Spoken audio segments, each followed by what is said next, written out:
बिस्मिल्लाहिर्रहमानिर्रहीम। अस्सलाम वालेकुम। आज के लेक्चर में हम पढ़ेंगे हीप मेमोरी और फिर उसके बाद एक प्रोग्राम लिखेंगे एज एन एग्ज़ाम्पल, जिसमें हम देखेंगे कि कैसे आप हीप मेमोरी में कुछ ब्लॉक ऑफ मेमोरी रिज़र्व करते हो और वहाँ पर अपने डेटा को रीड एंड राइट करते हो। हीप मेमोरी से पहले थोड़ा आपको रिकॉल कर दूं, हमने स्टैक के बारे में पढ़ा था। स्टैक मेमोरी जो थी किसी भी प्रोग्राम की, वो आपके पास फिक्स अमाउंट की थी या फिक्स साइज़ की थी, जिसकी ड्यूरिंग दी प्रोग्राम एग्जीक्यूशन जिसका साइज़ चेंज नहीं हो सकता था। हीप मेमोरी जो है ये एक डायनेमिक मेमोरी है और ड्यूरिंग दी प्रोग्राम एग्जीक्यूशन इसका साइज़ चेंज हो सकता है, या आप कह सकते हो कि ये एक फ्लेक्सिबल मेमोरी है। जब भी आपका प्रोग्राम मेमोरी में लोड होता है तो ऑपरेटिंग सिस्टम उस प्रोग्राम को स्टार्ट में एक fix amount of heap memory उसको एलोकेट कर देता है। लेकिन जैसे मैंने कहा कि ये जो मेमोरी होती है इसका साइज फिक्स नहीं होता, ये चेंज हो सकता है। So depending upon the situation, depending upon the size of data you are entering या you are storing in the heap memory, so उस लिहाज से आपके डेटा का, आपकी मेमोरी का साइज चेंज हो सकता है, एक्सटेंड हो सकता है। सो हम कह सकते हैं कि हीप मेमोरी को हम ऐसे डेटा को स्टोर करने के लिए यूज़ कर सकते हैं जिस डेटा का साइज़ हम रन टाइम में डिसाइड करते हैं। अब सवाल ये पैदा होता है कि कैसे आप हीप मेमोरी में ब्लॉक ऑफ मेमोरी या कुछ अमाउंट ऑफ मेमोरी आप रिजर्व कर सकते हो। वो मैकेनिज़्म हम अंडरस्टैंड करते हैं जनरली। सो आपको एक पॉइंटर चाहिए होगा, जो पॉइंटर आपका रिजाइड करेगा स्टैक में, और वो पॉइंटर आपका पॉइंट करेगा उस ब्लॉक ऑफ मेमोरी को जो कि आपने हीप में रिजर्व की है। अब वो ब्लॉक ऑफ मेमोरी जो कि आपने हीप में रिजर्व की है, उस ब्लॉक ऑफ मेमोरी का जो पहले बाइट का जो एड्रेस होता है, वो एड्रेस स्टोर होगा उस पॉइंटर में। फॉर एग्जांपल ये ब्लॉक ऑफ मेमोरी जो है, इसका जो फर्स्ट बाइट का एड्रेस है फॉर एग्जांपल वो है 510, तो 510 आपका स्टोर होगा इस पॉइंटर वेरिएबल में। अब सवाल ये पैदा होता है कि इस पॉइंटर वेरिएबल का डेटा टाइप क्या होगा। तो वो डिपेंड करता है वो उस टाइप ऑफ डेटा पे जो आप इस ब्लॉक ऑफ मेमोरी में, जो कि हीप में रिजर्व है, आप स्टोर करोगे। फॉर एग्जांपल अगर आप हीप में इंटीजर डेटा को स्टोर करोगे तो यहाँ पर इस पॉइंटर का डेटा टाइप भी क्या होगा, इंटीजर होगा। अच्छा, अब हम वो फंक्शंस पढ़ते हैं कि जिन फंक्शंस के थ्रू आप हीप में मेमोरी को रिजर्व कर सकते हो। सो सी में मेलॉक फंक्शन, कैलॉक फंक्शन और रीअलॉक के फंक्शन यूज़ होते हैं आपको हीप में मेमोरी रिजर्व करने के लिए, और C++ में न्यू ऑपरेटर यूज़ होता है। जब भी हमारा प्रोग्राम टर्मिनेट होता है या एंड होता है, तो एंड होने से पहले अगर हमने कोई मेमोरी हीप में रिजर्व की है तो उसको हम डी एलोकेट करेंगे। ये मैं आपको आगे बताऊंगा कि डी एलोकेशन क्यों ज़रूरी है। सबसे पहले आप ये जान लो कि डी एलोकेशन होती कैसे है। सी में एक फंक्शन यूज़ होता है फ्री के नाम से। फ्री को आप वो पॉइंटर प्रोवाइड करोगे जो कि एड्रेस स्टोर कर रहा है उस ब्लॉक ऑफ मेमोरी का जो कि हीप में है। सिमिलरली C++ में डेल का फंक्शन, डिलीट का फंक्शन यूज़ होता है मेमोरी को डी एलोकेट करने के लिए। सबसे पहले मेलॉक के बारे में जानते हैं। मेलॉक जो होता है, आपको जब मेमोरी एलोकेट कर लेता है, रिजर्व कर लेता है हीप में, तो वो बाय डिफ़ॉल्ट एक नल पॉइंटर रिटर्न करता है। हमें इसके रिटर्न टाइप को क्या करना पड़ेगा, टाइप कास्ट करना पड़ेगा। अब इस बात का क्या मतलब है ये आगे मैं आपको समझाता हूँ। सबसे पहले हम मेलॉक के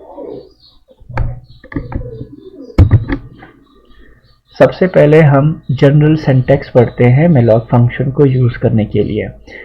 आप लिखते हो मेलॉक और उसको आप साइज़ ऑफ मेमोरी बताते हो, जितनी साइज़ ऑफ मेमोरी आपको चाहिए हीप में, और ये मेमोरी आप बताते हो बाइट्स में। फॉर एग्जांपल अगर मैं यहाँ पे 20 लिखता हूँ तो मेलॉक मुझे 20 बाइट्स ऑफ मेमोरी रिजर्व कर देगा हीप में।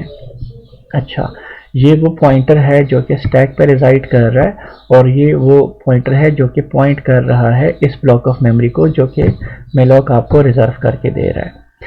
मेलॉक बाय डिफ़ॉल्ट जो है ये आपको एक नल पॉइंटर रिटर्न करता है, लेकिन हम ऐसा नहीं चाहते।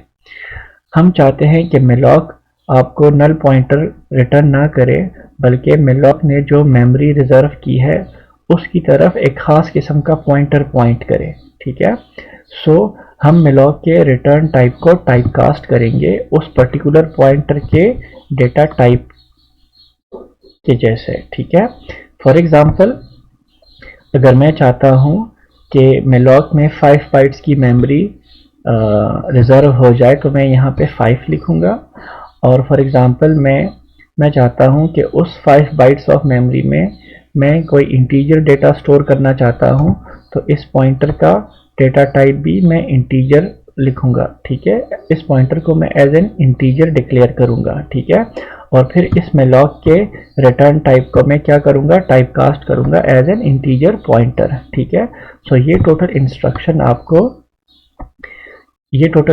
आपको हीप में 5 बाइट्स ऑफ मेमोरी रिजर्व करके दे रहा है, और इस 5 बाइट्स ऑफ मेमोरी में आप इंटीजर डेटा को स्टोर कर सकते हो। ठीक है, सिमिलरली अगर मैं चाहता हूं कि मुझे malloc मुझे लेट्स सपोज मैं चाहता हूं कि मैं हीप में एक एरे डिक्लेयर करना चाहता हूं। ठीक है, सो आप सबसे पहले क्या लिखोगे, एक पॉइंटर बनाओगे। अगर आप लेट्स सपोज चाहते हो कि वो एरे आपके इंटीजर वैल्यूज को स्टोर करे, तो आप उस पॉइंटर का डेटा टाइप भी क्या बनाओगे, इंटीजर बनाओगे। ठीक है, फॉर एग्जांपल मैं चाहता हूं कि मैं हीप में 5 एलिमेंट्स को स्टोर करना चाहता हूं, सो आप यहाँ पे लिखोगे 5 और यहाँ पर आप लिखोगे मल्टीप्लाई साइज ऑफ इंटीजर। ठीक है, हमें पता है कि साइज ऑफ इंटीजर किस चीज़ के बराबर है, 4 के बराबर है। एक इंटीजर वेरिएबल मेमोरी में 4 बाइट्स ऑफ मेमोरी को ऑक्युपाई करता है। सो 5 इंटू साइज ऑफ इंट आपका हो जाएगा 5 इंटू 4 20 बाइट्स। सो इसका मतलब ये है कि malloc को आप बता रहे हो 20 बाइट्स ऑफ मेमोरी मुझे एलोकेट करके दो। ठीक है, और यहाँ पर आप टाइप कास्ट कर रहे हो malloc का रिटर्न टाइप। सो ये टोटल इंस्ट्रक्शन आपको हीप में 20 बाइट्स ऑफ मेमोरी रिजर्व करके दे देगा, जहाँ पर हम इंटीजर टाइप ऑफ डेटा को स्टोर कर सकते हैं। ये एक और एग्जांपल है। फॉर एग्जांपल मैं क्या करता हूँ, मैं एक इंटीजर पॉइंटर बनाता हूँ और मैं करता हूँ pointer is equal to integer size of int. तो साइज ऑफ इंट हमें पता है 4 बाइट्स होती है। सो आप यहाँ पर क्या कर रहे हो, malloc हमें 4 बाइट्स ऑफ मेमोरी हीप में रिजर्व कर रहा है, और malloc का रिटर्न टाइप कास्ट हो रहा है एज एन इंटीजर। ठीक है, इंटीजर पॉइंटर, क्योंकि ये वाला पॉइंटर क्या है, एक इंटीजर पॉइंटर है। ठीक है, सो ये हमें 4 बाइट्स ऑफ मेमोरी रिजर्व करके दे देगा। लेट्स सपोज ये आपके पास हीप है और ये वो ब्लॉक ऑफ मेमोरी है जो कि आपको हीप ने रिजर्व करके दी है, और इसके जो फर्स्ट बाइट का एड्रेस है वो है 111 और लास्ट बाइट का एड्रेस होगा 114, क्योंकि आपके पास 4 बाइट्स हैं। ठीक है, सो ये जो 111 होगा ये एड्रेस आपका स्टोर हो जाएगा इस पॉइंटर वेरिएबल में जो कि आपका है स्टैक में रिजाइड कर रहा है। ठीक है, अगर किसी वजह से malloc फेल हो जाए, आपको हीप में मेमोरी रिजर्व ना करके दे, तो इस पॉइंटर में इस ब्लॉक ऑफ मेमोरी का एड्रेस नहीं आएगा। सो हम यहाँ पर चेक करेंगे कि if pointer is equal to null, तो इट मीन्स कि मेमोरी आपको एलोकेट नहीं हुई, और हम यहाँ पर एक एरर मैसेज को जनरेट कर रहे हैं। ठीक है, और प्रोग्राम आपका एग्जिट हो रहा है। लेकिन अगर पॉइंटर में आपके पास नल नहीं है, तो इट मीन्स कि मेमोरी आपको हीप में एलोकेट हो गई है। अब सिंपल उसको एक्सेस करके आप वहाँ पर वैल्यू को राइट कर सकते हो। सो मैं यहाँ पे सिंपली क्या कर रहा हूँ कि $ptr इज इक्वल टू 78। ठीक है, स्टार का मतलब ये है, आप लोगों को पता होगा कि जब भी मैं पॉइंटर के साथ स्टार लगाता हूँ तो इट मीन्स कि मैं वैल्यू की बात कर रहा हूँ। जो पॉइंटर जिस लोकेशन को पॉइंट कर रहा है उस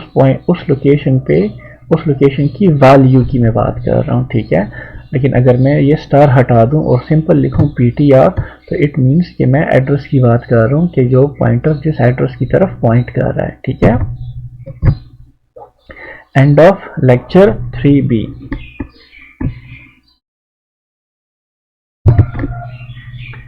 अब हम एक सिंपल प्रोग्राम लिखेंगे जो कि आपको malloc की फंक्शनैलिटी आपको इलस्ट्रेट हो जाएगी। ठीक है, सो सबसे पहले हम अपना टर्मिनल ओपन करते हैं Alt Control T से, ठीक है। और हमने एक फोल्डर बनाया था जहां पर हम अपने सोर्स फाइल को कीप करेंगे, तो वो था डॉक्यूमेंट में और वो था टेस्ट CPP, ठीक है। सो सबसे पहले हम क्या करेंगे, सबसे पहले हम अपनी करंट वर्किंग डायरेक्टरी को चेंज करेंगे। तो मैं करता हूँ CD डॉक्यूमेंट्स और फिर मैं करता हूँ टेस्ट CPP, ठीक है। क्लियर कमांड से आपकी जो टर्मिनल की विंडो है ये क्लियर हो जाएगी। अब सबसे पहले मैं क्या करता हूँ, एक फाइल क्रिएट करता हूँ जिसमें हम अपना सोर्स कोड लिखेंगे। सो मैं लिखता हूँ sudo gedit और लेट्स सपोज फाइल का नाम भी मैं रखता हूँ heap.cpp और पासवर्ड में देता हूँ। ऑलराइट, ये आपका फाइल जनरेट हो गया। मैं एक और टर्मिनल भी साथ में दे दूं।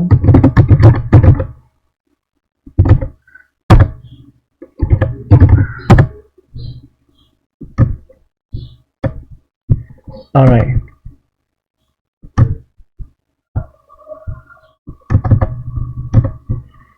अब हम यहाँ पर अपना कोड लिखते हैं।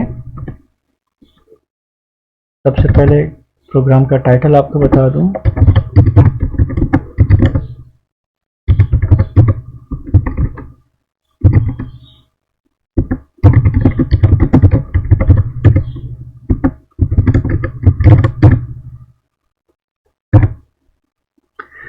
program to illustrate use of malloc function.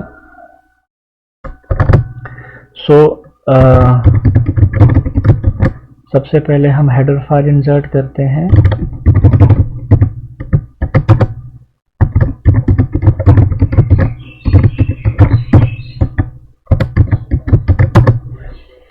malloc function के लिए आपको stdlib स्टैंडर्ड लाइब्रेरी आपको इंसर्ट करना होगी।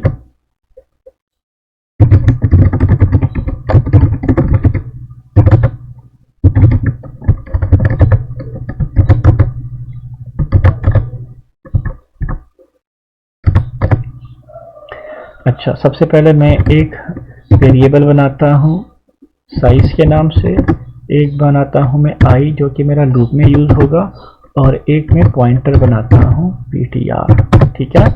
तो सबसे पहले मैं एक मैसेज पास करता हूँ cout how many elements you want to store in heap. So size में आपकी लेंथ स्टोर हो जाएगी कि जितने एलिमेंट्स आप चाहते हो हीप में स्टोर करने के लिए। अब मैं क्या करूंगा, मैं लिखूंगा ptr is equal to malloc और यहां पर मैं लिखूंगा size into size of int.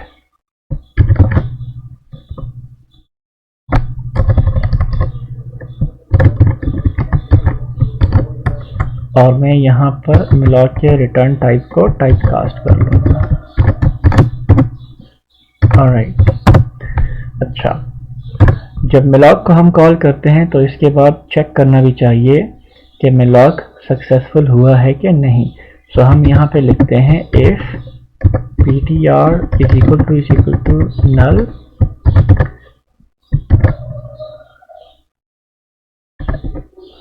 cout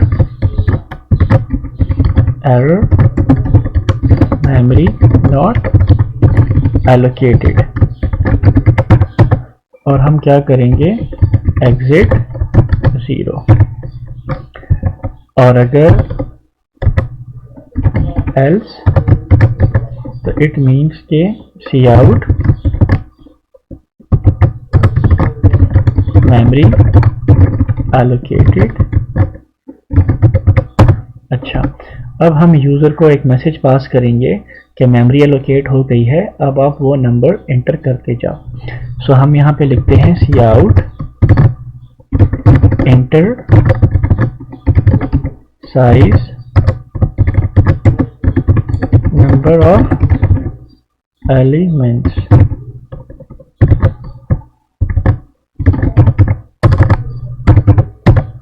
और मैं यहाँ पर एक लूप चलाऊंगा for i is equal to 0, i is less than size i plus plus. और मैं यहाँ पे करूंगा cin ptr of i।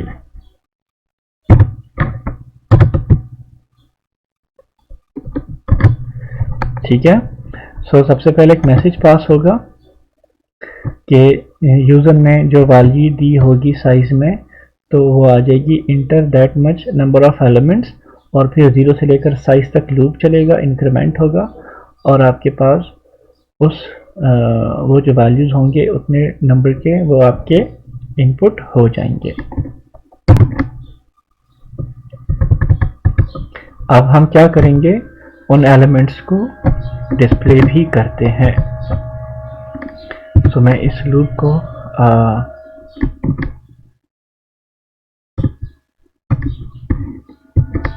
Copy कर लेता हूं। यहां पर मैं लिखता हूं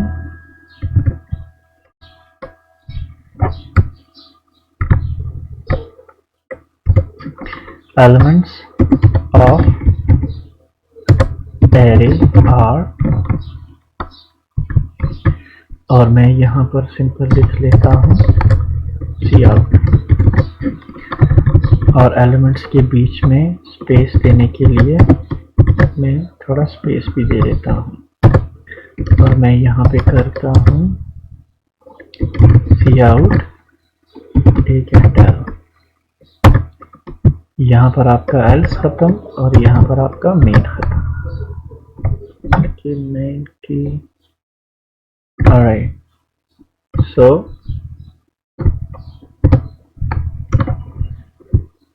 कोड आपको एक दफ़ा फिर डेमोन्स्ट्रेट कर दूं।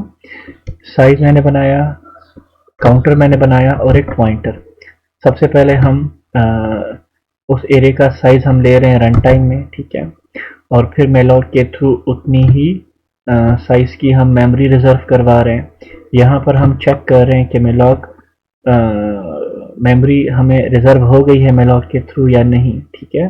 अगर पीटीआर में नल होगा तो आपके पास इट मीन्स कि मेमोरी आपको एलोकेट नहीं हुई। अगर नल नहीं होगा तो हम यहाँ पर एक मैसेज प्रिंट करवा रहे हैं कि आपको मेमोरी एलोकेट हो गई, और यहाँ पर फिर हम यूज़र को एक मैसेज दे रहे हैं कि आप एलिमेंट्स को इंटर करते जाओ, लूप चला रहे हैं और रन टाइम में वैल्यूज़ को इनपुट कर रहे हैं। और यहाँ पर मैं फिर एक मैसेज प्रिंट कर रहा हूँ स्क्रीन पे कि जो एलिमेंट्स आपने इंसर्ट किए हैं वो ये हैं, ठीक है। और यहाँ पर मैं प्रोग्राम को ख़त्म कर रहा हूँ।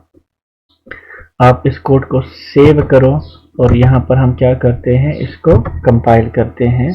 कंपाइल करने के लिए G++, और मैं करता हूँ heap.cpp -o डायरेक्टिव, और मैं यहाँ पर करता हूँ heap। कंपाइल हो गया, और कंपाइल होने के बाद मैं क्या करता हूँ, हीप को रन करता हूँ। सबसे पहले मुझे मांग रहा है कि हाउ मेनी एलिमेंट्स, तो लेट्स सपोज मैं एक 5 एलिमेंट्स की एरे बनाता हूँ। मैं करता हूँ 5 और मैं करता हूँ एंटर। तो अब मुझे कह रहा है कि मेमोरी एलोकेटेड, और अब 5 नंबर्स को एंटर करो। तो मैं वो लेट्स सपोज 5 नंबर्स एंटर करता हूँ, ठीक है। अब लेट्स सपोज मैं चाहता हूं कि मुझे वो एड्रेसेस भी प्रिंट हो जाएं कि जिन एड्रेसेस पे आपके पास ये वाले वैल्यूज़ क्या हो रहे हैं, रिजाइड कर रहे हैं, ठीक है। तो इसके लिए मैं क्या करता हूं, इसके लिए मैं इस कोड को फिर कॉपी करता हूं,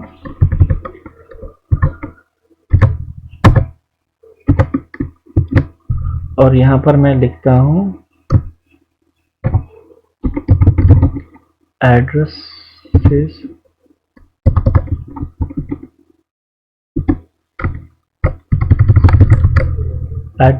आर, और यहाँ पर मैं वही लूप चलाता हूँ और यहाँ पर लिखता हूँ ptr+i। सो जब आपके पास i की वैल्यू 0 होगी तो यहाँ पर आ जाएगा ptr प्लस 0, और ptr प्लस 0 मीन्स ptr। तो ptr में मैंने आपको बताया था कि पहले बाइट का एड्रेस होता है। सो आपको 0 लोकेशन का आपका एड्रेस प्रिंट हो जाएगा, यहाँ पर फिर प्लस प्लस हो जाएगा, यहाँ पर हो जाएगा ptr प्लस 1, i की वैल्यू इंक्रीमेंट होके 1 हो जाएगी तो फिर आपको नेक्स्ट लोकेशन की एड्रेस आपको मिल जाएगा, एंड सो ऑन। ठीक है, सो 0 से लेकर साइज तक आपका लूप चलेगा और आपको तमाम लोकेशंस के एड्रेसेस आपको प्रिंट हो जाएंगे। इसको मैं क्या करता हूँ, सेव करता हूँ, एक दफ़ा फिर कंपाइल करते हैं कोड को और रन करते हैं। सो मैं कहता हूँ कि how many elements, let's suppose मैं 3 एलिमेंट्स को 3 एलिमेंट्स की एरे बनाता हूँ, और ये आपके हो गए वो नंबर्स। ठीक है, और ये आपका हो गया उनके एड्रेसेस। यहाँ पे आप ज़रा देखो, पहले एलिमेंट का एड्रेस है 90, ठीक है, मतलब लास्ट में है 90, और दूसरे का है 94। इट मीन्स कि इस एड्रेस और इस एड्रेस के बीच में कितने बाइट्स का डिफरेंस है, 4 बाइट्स का डिफरेंस है, और हमें पता है कि इंटीजर 4 बाइट्स लेता है। ठीक है, सो ये आपका हो गया 94 और ये आपका हो गया 98। ठीक है,